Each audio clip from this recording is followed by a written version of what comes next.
Sejam todos muito bem-vindos a mais um vídeo do canal baseado em fatos reais. Hoje, mais uma viagem pelo nosso Brasil. Mas antes de começarmos a conhecer o estado de hoje, eu peço a vocês que deixem o like nesse vídeo, que me ajuda muito, ajuda a impulsionar o canal, faz com que o YouTube entenda que vocês gostam desse conteúdo e o entrega a mais pessoas. Deixem um comentário, nem que seja um emoji. Bem ajuda muito o canal, fico muito feliz em ler. Você está vendo os nossos vídeos, mas ainda não é inscrito no canal, se inscreva, ative o sininho de notificação, porque assim você não perde mais nenhum vídeo e compartilhem com seus amigos, com seus parentes, com seus vizinhos. Peçam para eles virem até aqui, conhecerem as histórias e também se inscreverem no canal. Compartilhe também nas suas redes sociais. Sem mais demoras, vamos todos entrar na nossa máquina do tempo e viajar pela história de mais um estado do nosso tão querido Brasil. Vou pedir aqui licença e sua honrosa presença para falar do nosso mapa. Estados e capitais, nos seus grupos regionais, doravante, nada escapa. No meu norte, do Amapá, capital é Macapá. Eu digo sem cerimônia, do Acre falo, é Rio Branco. Seu amigo aqui é franco, Porto Velho é de Rondônia. Não vá se perder na lista, de Roraima é Boa Vista, do Pará, digo, é Belém. Estude, atinja seus afins. Palmas é do Tocantins. Amazonas, Manaus tem. Vou partir para o Nordeste, terra de cabra da peste. Maranhão é São Luís. Indo em terra nordestina, Piauí tem Teresina, a minha pesquisa diz. Anote por gentileza, Ceará é Fortaleza. Escreva aí que é Natal, do Rio Grande do Norte. Se preciso for, recorte. Decore, é fundamental. Paraíba, João Pessoa. E Bahia, terra boa. Não vacile, é Salvador. Que a cachola não me pife. De Pernambuco é Recife. Acompanhe, por favor. Na cuca já deu um nó? Não desista, é Maceió. De Alagoas, capital. Desse estudo participe, Aracaju de Sergipe, guarde aí para ser o tal. O Sudeste agora é tema, não vai ser muito problema aprender essa lição. Seu mestre não desaponte e lembre, Belo Horizonte, de Minas Gerais, irmão. Vitória, Espírito Santo, Rio de Janeiro, Encanto, a capital não me dá. Seja esperto, agora tente. São Paulo tem igualmente uma capital xará. Para o sul vamos rumar e com certeza gravar. Florianópolis é a de Santa Catarina. Se você se determina, vai ser fácil, tenho fé. Rio Grande do Sul, amigo, Porto Alegre tem, eu digo. Na beira do rio Guaíba, lá embaixo ainda há, no estado do Paraná. Não esqueça, Curitiba. Seu confrade agora avisa, Centro-Oeste finaliza. Não se canse aí, seu moço, o cordel cultura traz. É Goiânia de Goiás, Cuiabá de Mato Grosso. Para tirar a nota azul, do Mato Grosso do Sul, Campo Grande vai dizer. No Distrito Federal, a capital nacional é Brasília, pode crer. Com roteiro concluído, espero ter atingido a meta, inscrito querido, de levar informação. Foi boa a minha intenção.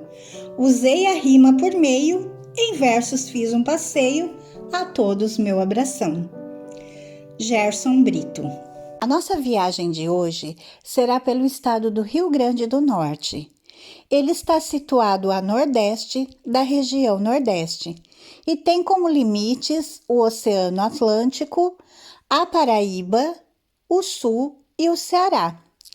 e é dividido em 167 municípios. A história inicia-se a partir do povoamento do território que hoje é o Brasil, quando houve uma onda de migrações para os Andes, depois para o Planalto do Brasil, a região Nordeste, até chegarem ao Rio Grande do Norte. Ao longo de sua história, seu território sofreu invasões de povos estrangeiros, sendo os principais os franceses e holandeses. Em 1535, a então capitania do Rio Grande estaria sendo doada pelo rei Dom João III a João de Barros.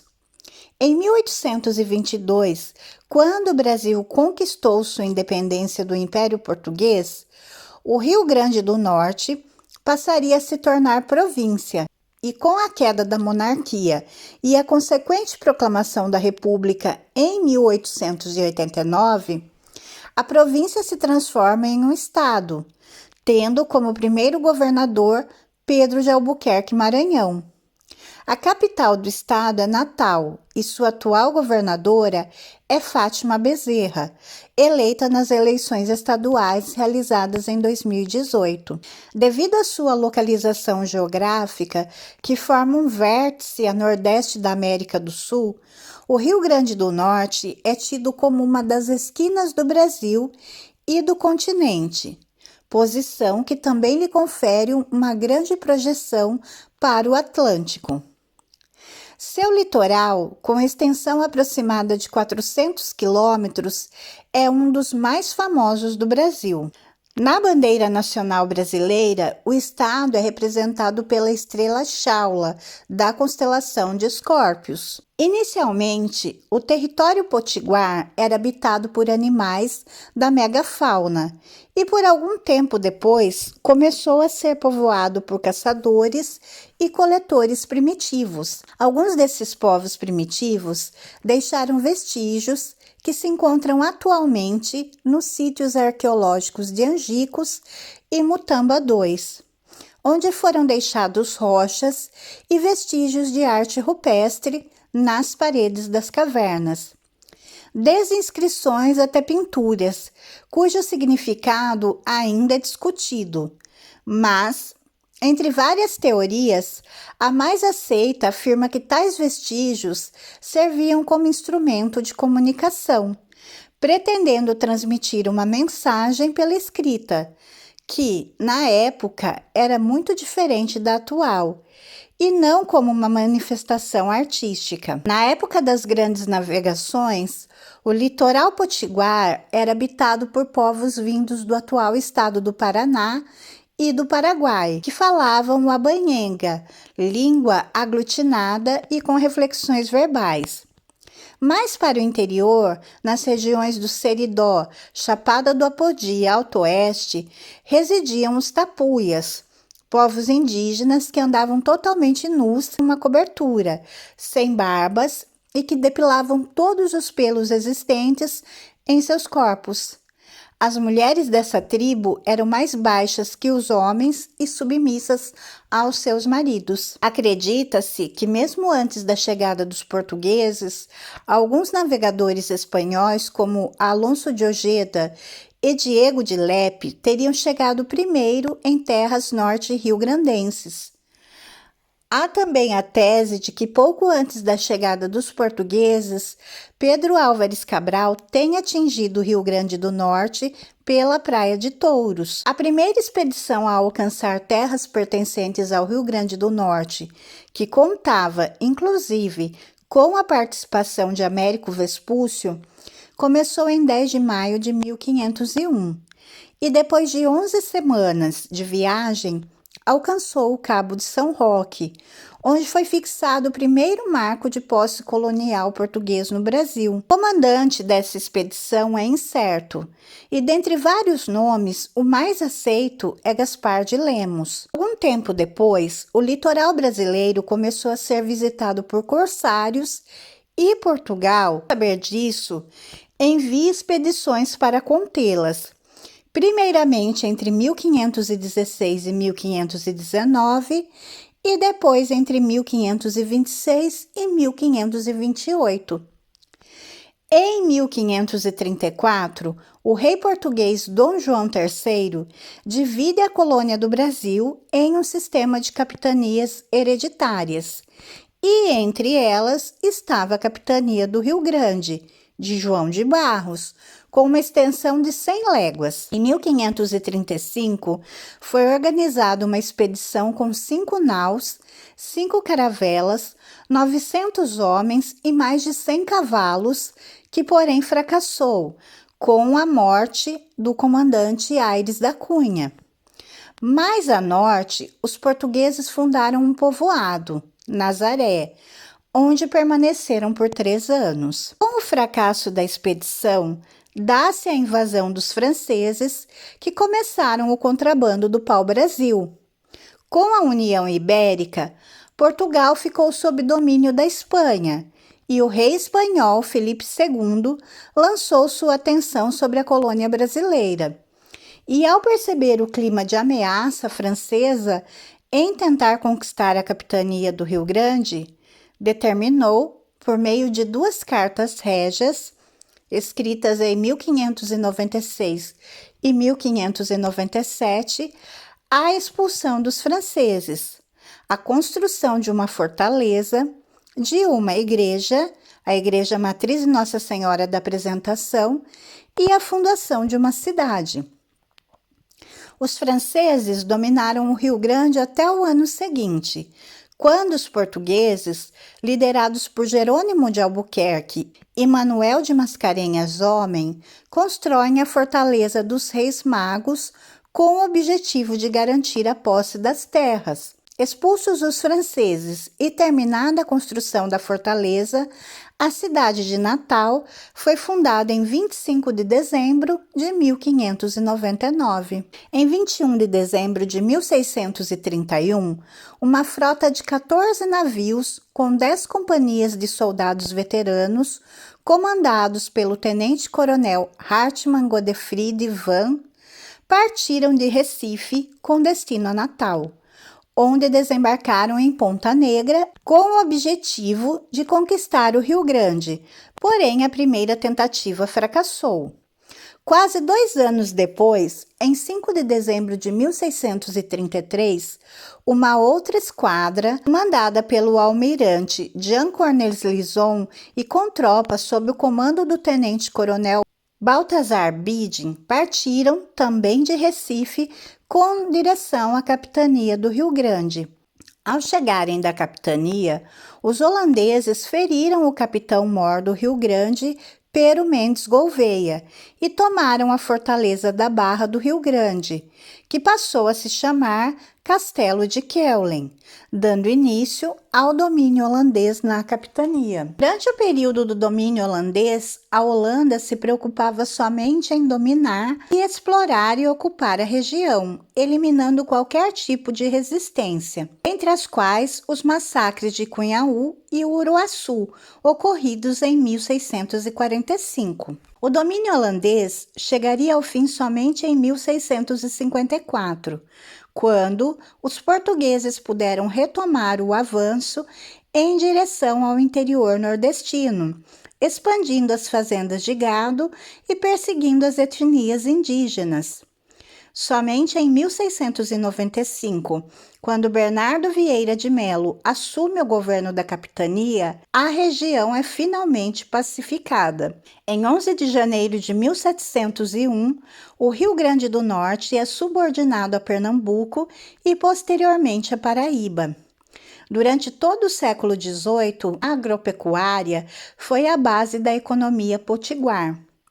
Em 1817, a capitania do Rio Grande do Norte adere à Revolução Pernambucana e uma junta do governo provisório se instala em Natal. Em 18 de março de 1818, através de alvará régio, o Rio Grande do Norte é emancipado da Paraíba e se torna uma unidade política autônoma. Em 7 de setembro de 1822, o Brasil tornou-se independente de Portugal.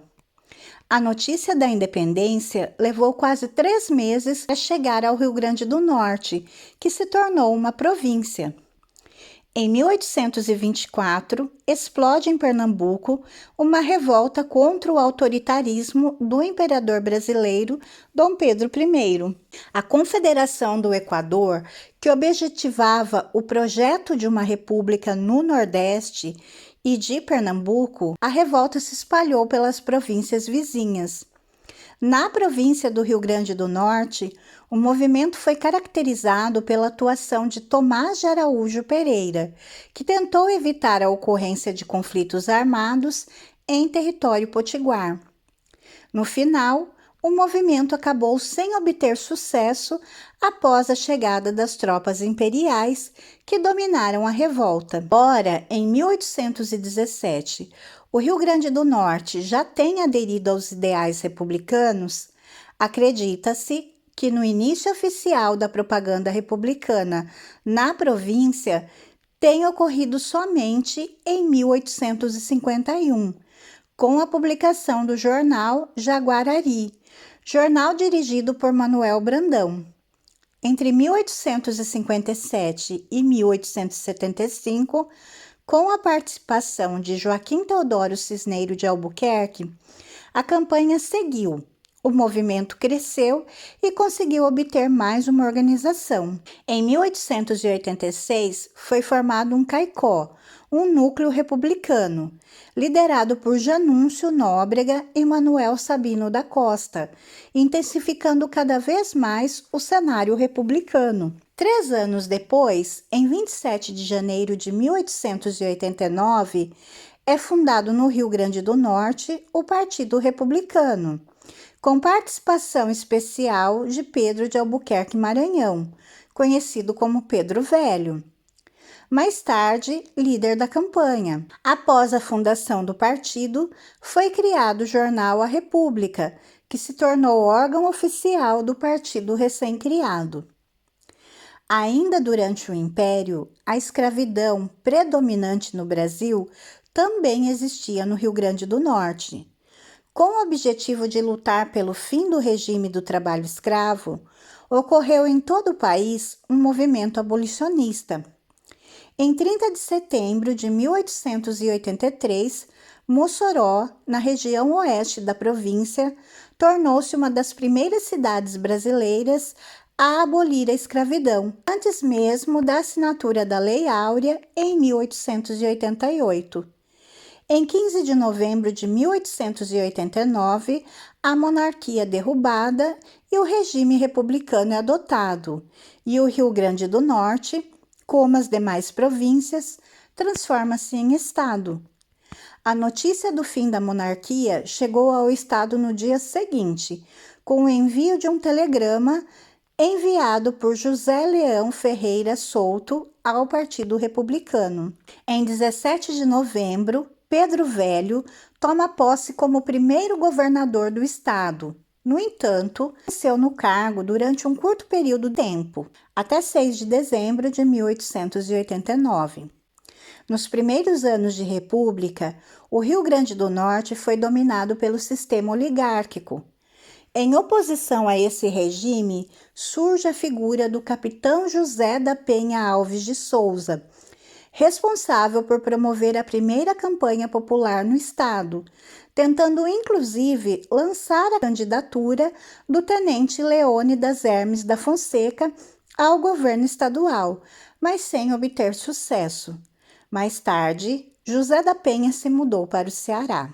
No início do século XX, os estados do Ceará e do Rio Grande do Norte ainda não possuíam seus limites definidos. Em 1901, a Assembleia Legislativa do Ceará elevou Grossos, que corresponde aos atuais municípios de Grossos e Tibau, à condição de vila, anexando ao território cearense.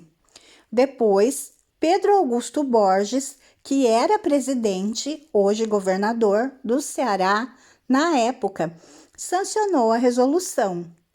O governador do Rio Grande do Norte, Alberto Maranhão, protestou contra essa medida e os governos dos dois estados reagiram enviando tropas para a região disputada. A controvérsia foi levada para decisão por meio de arbitramento, saindo o resultado final favorável ao Ceará. Sendo assim, Pedro Velho convidou Rui Barbosa para defender a causa do Rio Grande do Norte, contando com a participação de Augusto Tavares de Lira. No final, o jurista Augusto Petrônio deu o ganho de causa ao Rio Grande do Norte, dando fim à questão de Grossos. Em 1926, a coluna Prestes, que já havia percorrido uma vasta parte do território brasileiro, chegou ao Rio Grande do Norte. O governador procurou, de maneira imediata, reforçar a segurança no estado e enviou o primeiro contingente da Polícia Militar para a região onde ocorreram quase todos os combates entre autoridades policiais e rebeldes. A região do Seridó também corria riscos de ser invadida, por isso colocou suas forças policiais em alerta. Somente algum tempo depois, a coluna Prestes saiu do estado. No ano seguinte, em 10 de junho de 1927, o cangaceiro mais famoso do Nordeste, Paulino Ferreira da Silva, o Lampião, chegou com seu bando ao Rio Grande do Norte, percorrendo várias cidades da região oeste e deixando vários rastros de destruição. Em Mossoró, última cidade invadida, o Lampião sofreria a única derrota de sua vida. No ano de 1930, quando ocorreu a eclosão de um movimento revolucionário que deu fim à República Velha, o Rio Grande do Norte era administrado por Juvenal Lamartine, cujo governo era caracterizado pela dependência do governo federal e intolerância em combater os adversários, dentre os quais Café Filho, principal personagem de atuação da Revolução de 1930 no estado, que foi perseguido e fugiu para Paraíba.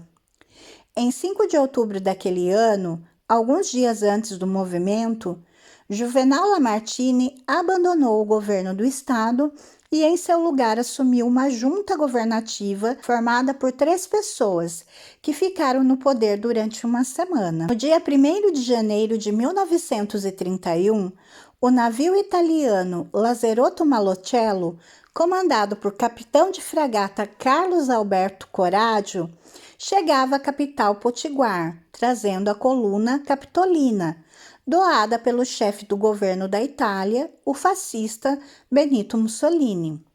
5 dias mais tarde, a capital norte rio-grandense foi visitada pela esquadrilha da Força Aérea Italiana.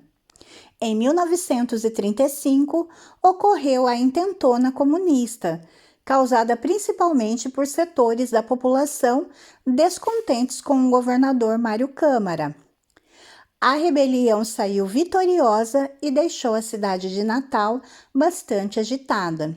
Em 25 de novembro do mesmo ano, foi instalado o Comitê Popular Revolucionário e, após a derrota do movimento na cidade do Rio de Janeiro, Natal foi abandonada pelos rebeldes, que se deslocaram para a região do Seridó, onde a repressão foi realizada violentamente até o fim da intentona comunista. A capital potiguar não foi apenas um lugar palco de violência. Sua localização geográfica, próximo ao gargalo do Atlântico, também fez com que a cidade ocupasse um lugar de grande destaque na história da aviação, que na época dos hidroaviões, quando grandes aeronautas passaram pela cidade. Durante a Segunda Guerra Mundial, a cidade se tornou ainda mais famosa e conhecida internacionalmente. Os estadunidenses construíram uma mega base, hoje localizada em Parnamirim, que desempenhou um papel bastante significativo durante o conflito e tornou-se conhecida como Pulim da Vitória.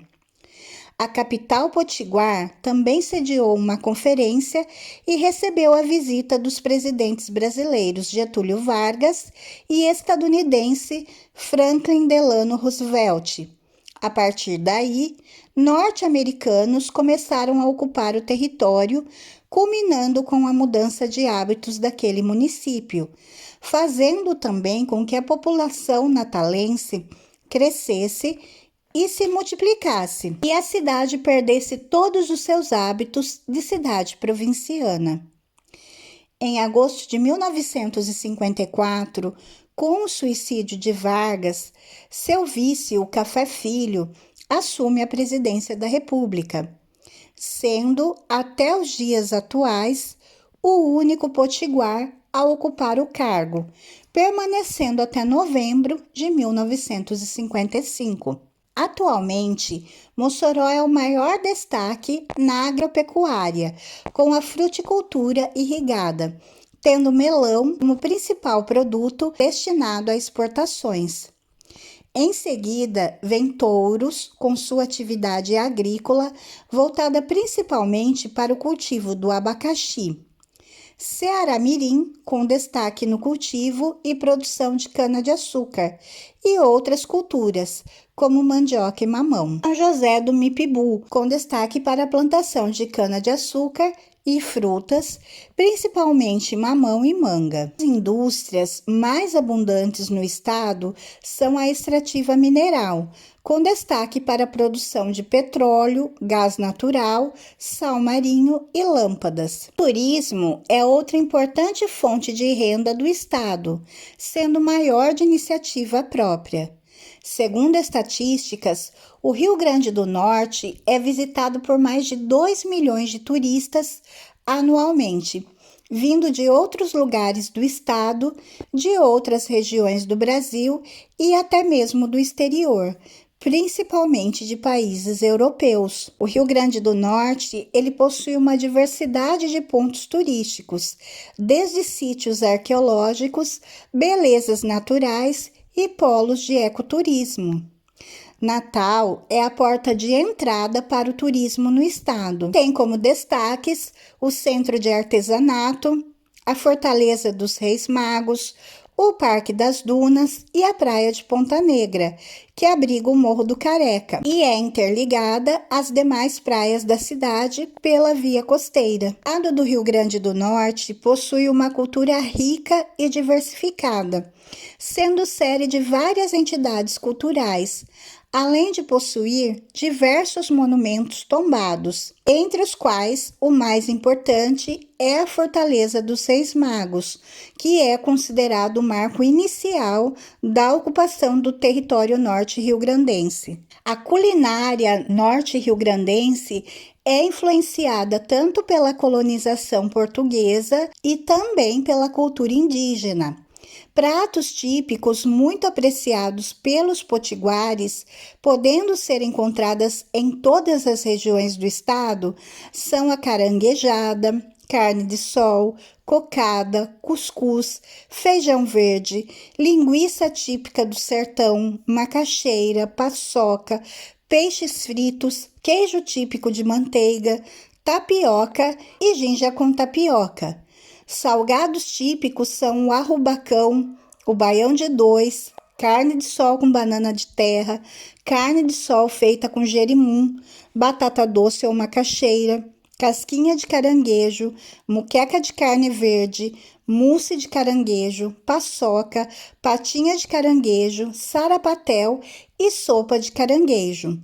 Enquanto os doces típicos tradicionais são bolo de milho, bolo de rolo, doce de abóbora, doce de batata doce, doce de caju feito em calda, doce de jaca, pudim de macaxeira e tijolinho de coco. O artesanato potiguar destaca-se nos alimentos, bordados, cerâmica, cestarias, couro, madeira, pedras, rendas, tecelagem e trançados. Nos alimentos, destaca-se a produção de doces feitos de frutas encontradas em todo o estado. O Rio Grande do Norte é dividido em dois grupos: os altos, reunindo uma mistura de espetáculos teatrais, e as manifestações que contemplam as danças folclóricas. Os principais altos são o Boi dos Reis, o tradicional Bumba Meu Boi, o fandango, de origem portuguesa, os congos, de herança africana, e os caboclinhos, típicos do período carnavalesco. O boi calemba e a lapinha, também chamada de presépio, fazem parte das comemorações natalinas, simbolizando o nascimento de Jesus Cristo, enquanto o pastoril é típico do Ano Novo. Nas manifestações populares, as principais danças são a araruna, o bambelô, as bandeirinhas, a capelinha de melão, o coco, o espontão e o maneiro-pau. O coco, o bambelô e o maneiro-pau são danças de roda. As bandeirinhas e a capelinha de melão homenageiam São João Batista no período junino. E o espontão é comum no seridó. A araruna é um repertório coreográfico que existe em Natal desde os anos 1950 e é representada pela Associação de Danças Antigas e Semi-Desaparecidas Araruna. E essa foi a nossa viagem de hoje pelo estado do Rio Grande do Norte, resumido, é claro. Tem muita coisa para a gente falar sobre esse estado incrível também, mas o tempo não nos permite, portanto eu tenho que fazer um apanhado geral aqui e resumir para vocês alguns pontos principais. Deixo aqui novamente um convite para que nas suas próximas férias, por que não o Rio Grande do Norte? Eu tenho certeza que vocês vão se encantar com a história, com a cultura, com as belezas e com a culinária típica. E eu espero de coração que vocês tenham gostado de fazer essa viagem comigo. Se vocês gostaram, por favor, deixem o like, se inscrevam no canal e voltem aqui para nossa próxima viagem. Fiquem todos na paz, um super beijo e até a próxima! Onde fica essa porteira? Para tua gente guerreira se livrar dessa má sorte, pois não há quem mais suporte. Servir as oligarquias, cheias de demagogias, enganando nossa gente de forma covardemente, prometendo melhorias. Ó, meu pobre Rio Grande, administrado tão mal, herança medieval, que na eleição se expande, com 4 famílias no estande, se alternando no poder, fazendo a gente sofrer na base da vassalagem, um feudo de vadiagem que o progresso fez morrer. Rio de belas alegrias de um tempo que passou, teu rosado desbotou, orquestrado em parcerias, com Alves, Maias, Farias, maltratando-nos sem dó, da central ao seridó, causando um potiguacídio, promovendo fratricídio, reduzindo a gente a pó. Ó, meu esplêndido estado, que expulsou Lampião, hoje anda na contramão, sofrendo desgovernado. Há tempo foi raptado, tratado como curral, no processo eleitoral. Vira pequeno riacho, um refém do cambalacho, dos que só nos fazem mal. Ó minha terra querida, onde corre o Potengi, ostentando o Cabugi, no presente tão sofrida, sangrando pela ferida dos que fazem do poder meio de sobreviver. De maneira hereditária e de forma autoritária, pedem nosso crescer. O lindo solo sagrado, chão de Alzira Soriano, que sofre a cada ano com seu povo feito gado, produto nesse mercado de campanhas eleitorais, com coronéis municipais, que a nossa venda compete, 167 são os exatos currais. Ó meu pequeno elefante, de Felipe Camarão, Miguelinho Fabião e Jesuíno brilhante, desse povo fascinante, figuras de nossa história, muito vivas na memória dessa gente potiguar, querendo se libertar do cabresto dessa escória. Ó Rio Grande do Norte, filho macho do Nordeste, lutando contra essa peste que nos levará para a morte. Mas nossa gente é forte, já aprendeu a dizer não. Aqui nasceu o Brasil, cascuda e militana, com tanta gente bacana, moldando o nosso perfil. Desse povo varonil que expulsou o holandês, nós não somos de burguês, merecemos mais respeito, Se não tiver outro jeito, expulsaremos vocês.